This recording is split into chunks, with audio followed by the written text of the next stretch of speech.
Today we'll discuss the theories of entrepreneurship. The theories of entrepreneurship, there are different theories by different philosophers, researchers.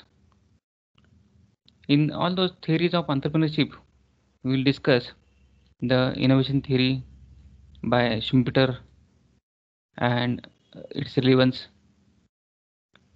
Then the theory of high achievement by another researcher, that is McClelland. Then the theory of profit by Knight.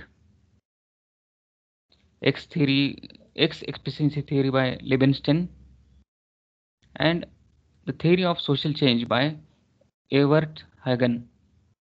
So all these theories of entrepreneurship we'll discuss one by one. The first theory in this entrepreneurship, we'll see that the theory of Schumpeter. Joseph A. Schumpeter, he has put forth this theory. This theory is based on innovation, and therefore this theory is called as innovation theory of profit. So this innovation theory of profit, which is put forth by Schumpeter, is all about innovation and profit. According to Schumpeter, what he says is an entrepreneur can earn economic profits by introducing successful innovations. So as per the Schumpeter, entrepreneurs are meant for creating an innovation. The basic quality of an entrepreneur is innovation. Innovation in the form of the product, service, or may it be any other innovation. So entrepreneur is basically meant for innovation, and an entrepreneur can earn economic profits by introducing successful innovations. So only by introducing innovation successfully, an entrepreneur can earn economic profits. So profit is a reward to an entrepreneur for successful innovations in the market. So Schumpeter also defined innovation. According to Schumpeter, what is meant by innovation, he also has specified what an innovation can be called. So according to Schumpeter, an innovation is any new policy that an entrepreneur undertakes to reduce the overall cost of production or increase the demand for his products. So Schumpeter, what he says that an innovation is a new policy that entrepreneur undertakes. There are two ways he has specified: by reducing the overall cost of production. The innovation can be in terms of reduction in cost of overall production, or there can be an innovation for increasing the demand for his products in the market. So the innovation he has categorized according to this definition in two categories. That is, the one category, that is the category of innovations based on reduction of overall cost of production, and the another category of innovation which is based on increasing the demand for his products. So here this innovation is being categorized into two categories as per the Schumpeter's definition. The first category, which is all those activities which entrepreneur undertakes which reduces the overall cost of production. To reduce the overall cost of production, an entrepreneur may undertake different activities. Maybe, for example, the modifications in the process, the uh, supply of raw materials,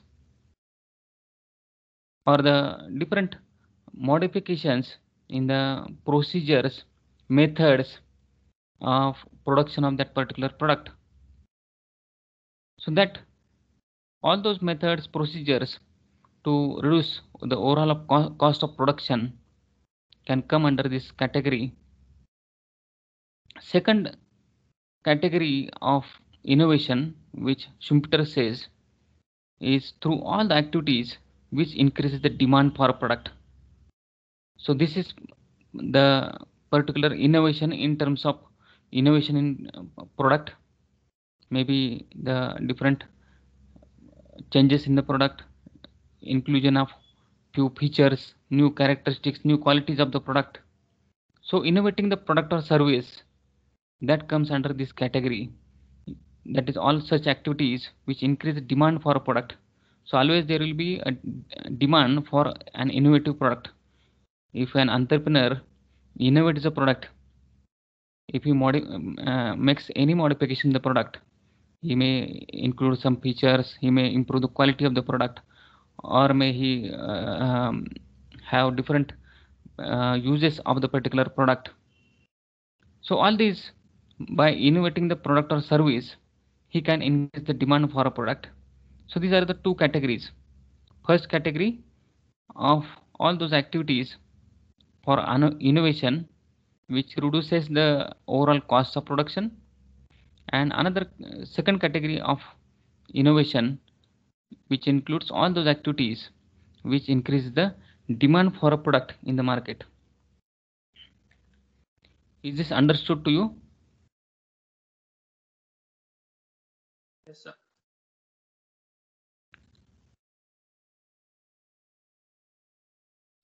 So this Schumpeter, the theory of innovation which is put forth by Schumpeter, which is called as innovation theory of profit. The theory says that so entrepreneur gains the profit by introducing an innovation.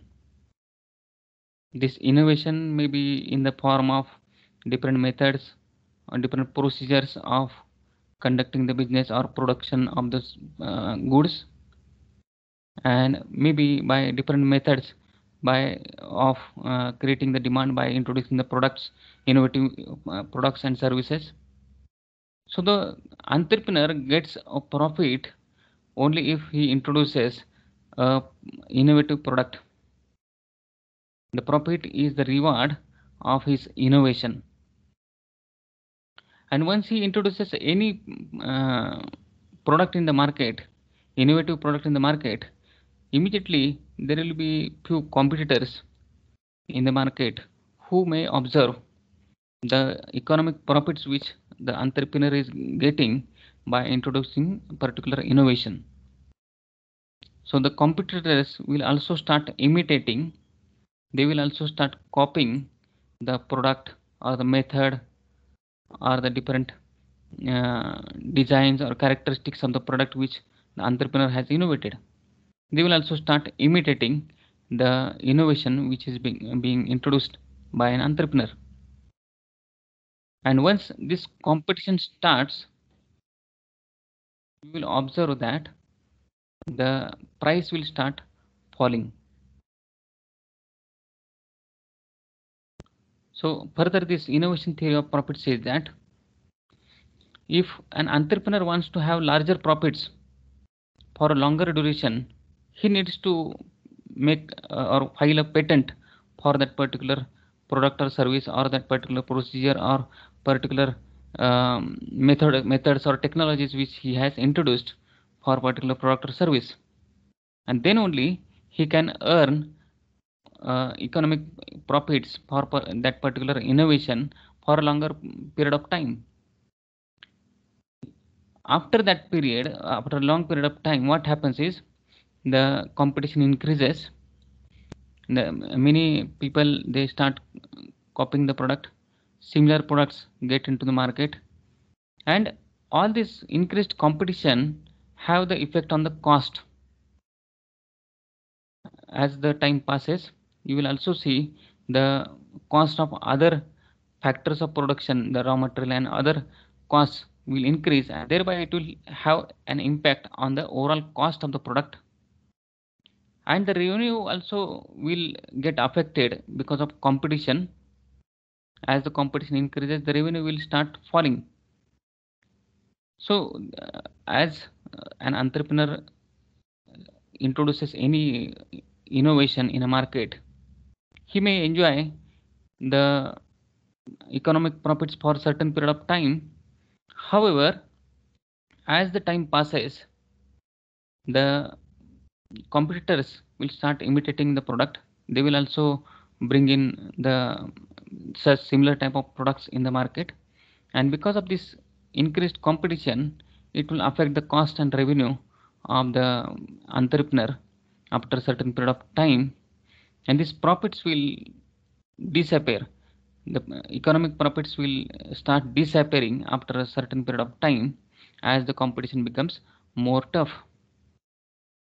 So after this stage, if entrepreneur introduces any another innovation, he will start again getting the economic profits. So this is a cycle. So the profits of an entrepreneur will continue to appear or disappear. So as he introduces the innovative product, the economic profits will start appearing. After a period of time, if the competitors start imitating the products, the profits will start disappearing. Have you understood this theory of Schumpeter based on profits, innovation and profit? Have you understood this theory? Yes, sir. Okay. So we'll move towards the next theory, which is a theory of high achievement, which is postulated by McClelland. McClelland was also one of the psychologists and researcher who has done a work to understand different characteristics of entrepreneurs, the different cultures and different societies he has studied, and he come to know different characteristics of people, how they behave, why they behave, in what circumstances and situations, what are the different nature of the entrepreneurship which is generated. All that he studied based on the different the cultures, different societies, and he has postulated this theory which is called as need based theory of motivation. So this theory of McClelland is based on need based theory on motivation. So this theory of McClelland is also closely associated with learning theory. So the learning theory, this McClelland's theory of high achievement, or which is based on needs of need-based theories of motivation, it is also associated with the learning theories. So what McClelland observed is that the people, they the needs of people, they are formed because of the different situations, different environments, or the different cultures they are living in, and they behave because of the different needs. The different people, they will display different behaviors based on the different needs they have. So this need-based theory of motivation or high achievement theory, which is postulated by McClelland, he has focused on three important needs of people. So this McClelland need theory's focus is based on the Henry Murray's three needs, based on the research by Henry Murray, wherein Henry Murray has discussed about different needs of people. So this McClelland has focused on three needs of people. The three needs of people which he has focused is, first is need for achievement, which is also described as NACH, the need for achievement. So in the literature you will find that it is described or it is abbreviated as NACH. NACH means need for achievement.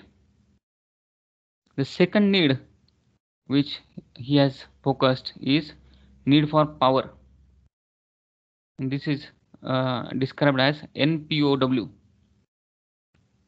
And then the third need which he has focused is need for affiliation. So need for affiliation is described as NAFF. So it is need for affiliation. So these are the three needs which McClelland has focused in his theory of high achievement. So we'll discuss all these needs which he has focused on. We'll understand what are these needs and what are the characteristics which are associated with this type of needs or the people who belong to these needs. The first need which is being discussed or being focused by McClelland in his theory is the need for achievement, which is abbreviated as NACH. So this need for achievement, this states that these are the people who have a drive to excel.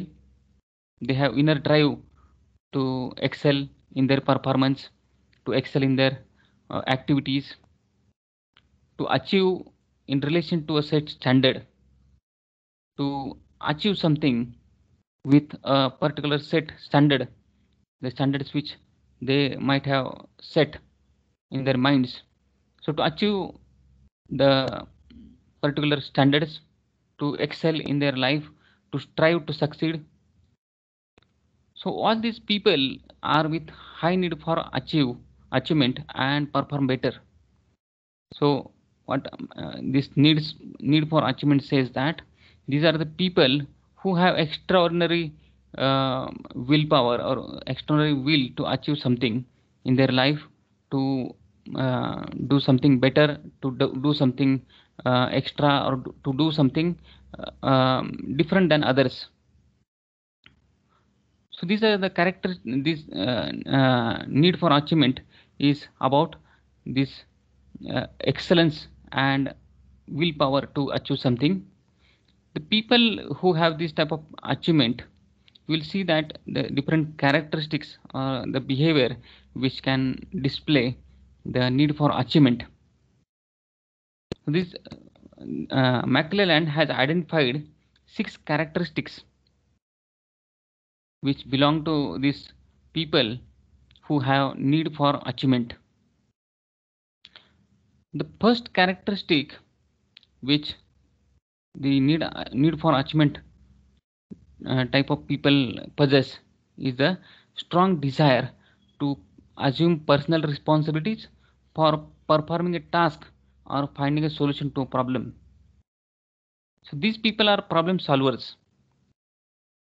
They take initiatives to take up responsibilities.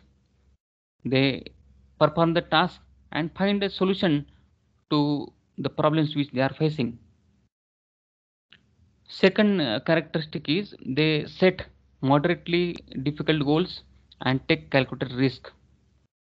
So they study the any activities or any task in front of them. They take moderate risk. Also, they define their goals. They whatever goals they have, they define their goals and also calculate the risk which they are responsible for. Third thing which they have is strong desire for performance feedback. So whatever they are performing, they want to have a performance feedback. So they have a desire to have a performance feedback. And the need for achievement for attaining personal accomplishments. So they have their own goal accomplishments or their own goals. They have this need of achievement for their own personal accomplishments or own goals, and they look for challenging tasks. So they will always look for challenging tasks. They are passionate to take up different tasks which are challenging. They are not bug passers. They do not pass their responsibility to others. They are not responsibility avoiders. They do not avoid their responsibilities. On the other hand, they take up or they take the initiatives to take up the responsibilities, the risk. These are the different characteristics of need, the people who belong to the this category of need for achievement. McClellan, who has discussed the need for power, which is also abbreviated as NPOW. Need for power, what that means is there are few people who have behavior of making an impact on others. They have desire to influence others. They urge to change the people. They have desire to make a difference in their lives. So this is a need of power. They want to influence the people. They want to have control of people and the different events. So the need, people who have this need for power, they like to have control of all the people in their surrounding and the different events. This can give them the satisfaction. So these people get satisfaction by having control over others and the different events. The various characteristics of this kind of people is that they have desire to influence and direct somebody else. They have desire to exercise control over other people. They have concern for making leader-follower relations. So these people want to influence other people in their surrounding. They want to have control over them. Also, they want to have a leader-follower relationship. They are concerned about maintaining a leader-follower relationship with people. The third need which McClellan has discussed or focused upon is need for affiliation. Affiliation means belongingness, a social nature of people. So this need for affiliation, which is represented by NAFF, that is a need for affiliation.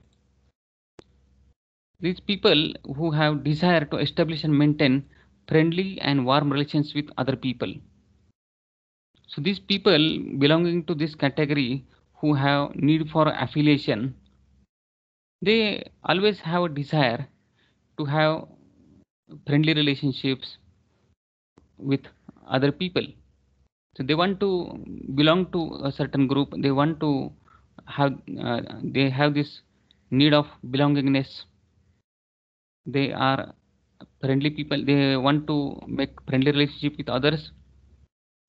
This need of affiliation is similar to Maslow's social needs, wherein in the Maslow's hierarchy of needs, the need theory of motivation, which is postulated by Maslow, wherein he is also talking about social needs, wherein people want to get along with other people, want to they have a need of uh, being social in nature. So all that need for affiliation, which also is similar to what Maslow was talking about in his theory of motivation. This need for affiliation, this category of people who belong to this category have certain characteristics. They have a strong desire for acceptance and approval from others. So they want to have acceptance of others, the society or the group in which they are living. They want to be accepted by others. They want to get approval from others related to their behavior, their thoughts, their opinions. So always they will seek for uh, acceptance and approval from the group or the society in which they are living. They tend to conform to the wishes to those people whose friendship and companionship they value. So they wish to behave as per the as per they think that those people whom they want to have friendship and companionship, and they also value the feeling of others. So they have feelings, and they have feelings towards their companions, their friends. They value their feelings of others. They want to belong to a particular group, and they want to get approval and acceptance of their belonging ones, or those people whom they trust, or whom they want feel that they are his friends. So that is this need of affiliation or social need, which is being discussed by McClelland. And at the end, what McClelland says that this entrepreneur is the person who has high need for achievement. All people may have all these type of needs influencing the people. However, entrepreneur is a person who has this need which is found domination than other needs. So in entrepreneur, he found that this need of high achievement is dominating than any other needs. So this is a theory of McClelland based on different needs which he has identified through Henry Murray's research. He has discussed upon these three needs: need for achievement, need for power, need for affiliation. And at the end, what he says that the entrepreneur is the people who have this entrepreneurial behavior, or those people who become entrepreneur, they have this need for achievement in domination, means they are dominated with this need for achievement. So this need for achievement is more important for entrepreneurs. Entrepreneur, if a person wants to become entrepreneur, he has to have this type of need for achievement. So have you understood about the theory of high achievement which is being put forth by McClelland? Any query in this theory? No, sir. Shall we go ahead? Yes, sir. There is another theory which is put forth by Knight. So this theory put forth by Knight is called as profit theory by Knight. So Frank H. Knight, he has postulated a theory of profit, and according to this theory, what Knight says is that profit is a reward for uncertainty bearing, not to risk bearing. So as Schumpeter has said that profit is a reward for innovation, Knight says that profit is a reward for uncertainty bearing and not risk bearing. So that means here Knight is discussing about uncertainty and risk. He says that uncertainty and risk, these are two different things, and entrepreneurs are those people who behave or who undertake the uncertainty, who makes decisions under the conditions of uncertainty. They become successful, and then profit is the reward for undertaking this uncertainty or bearing that uncertainty, and not the risk bearing. So his Knight says that profit is not a reward for risk bearing. However, it is a reward for uncertainty bearing. So he says that it is different. So what is that difference? We'll discuss. So Knight says that there is a clear distinction. These two things, risk and uncertainty, they are totally different. The risk, we'll discuss about the risk. Risk can be classified into two categories. That is calculable risk. Another is non-calculable risk.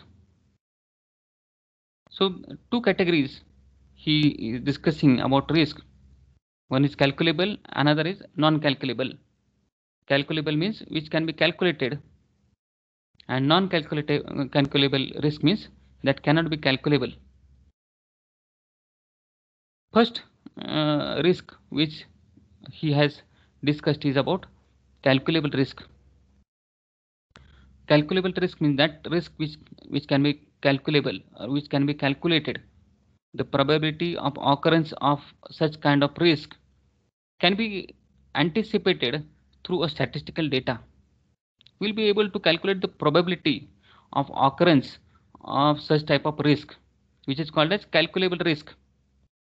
There may be certain examples of such type of calculable risk. For example, fire, theft, accident. These are calculable. We can calculate the probability of occurrence of such type of incidents, and this can be insured in exchange of a premium. By paying a premium, this type of risk, fire, theft, or accident, this can be insured, and this amount of this premium can be added to the total cost of production. So these are the calculable risks which can be calculated. They are insurable, and also this amount of premium of such risk can be added to the total cost of production. Then another type of risk which he is discussing is about non-calculable risk. Non-calculable risk means that cannot be calculated. So the risk whose probability of occurrence cannot be determined. We are not assured, we are not certain about such type of risk. What is the probability of such occurrence of such incidents? We are not aware of. Example can be the various strategies of a computer that cannot be accurately assessed.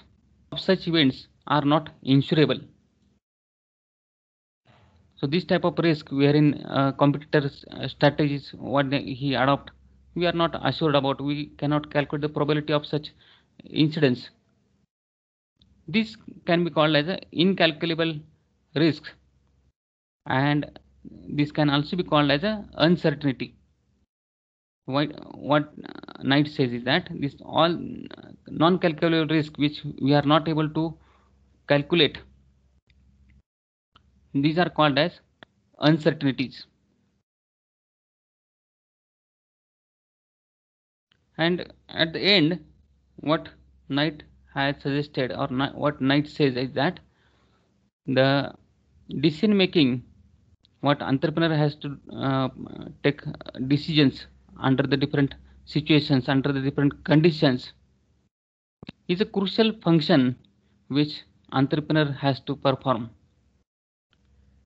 The entrepreneur has to make decisions on day-to-day basis in the different situations under different circumstances, and it is a crucial and very important function of an entrepreneur. And on the basis of this, what he says that those entrepreneurs who are able to take correct decisions under all these circumstances, situations where there is uncertainty prevailing, and they become successful, these entrepreneurs can earn profit, and that profit which is arising out of such decisions taken under the different situations of uncertainty, that is the profit which is a reward for those entrepreneurs. So profit is a reward for the bearing this uncertainty by the entrepreneurs. That is the theory of Knight. So the theory of Knight says that profit which entrepreneur gets is a reward of uncertainty bearing and not the risk bearing. So he has clearly differentiated risk and uncertainty. and he says that the entrepreneurs gets rewards based on the uncertainty which they bear. Is it understood till now, the theory of profit which is discussed by Knight?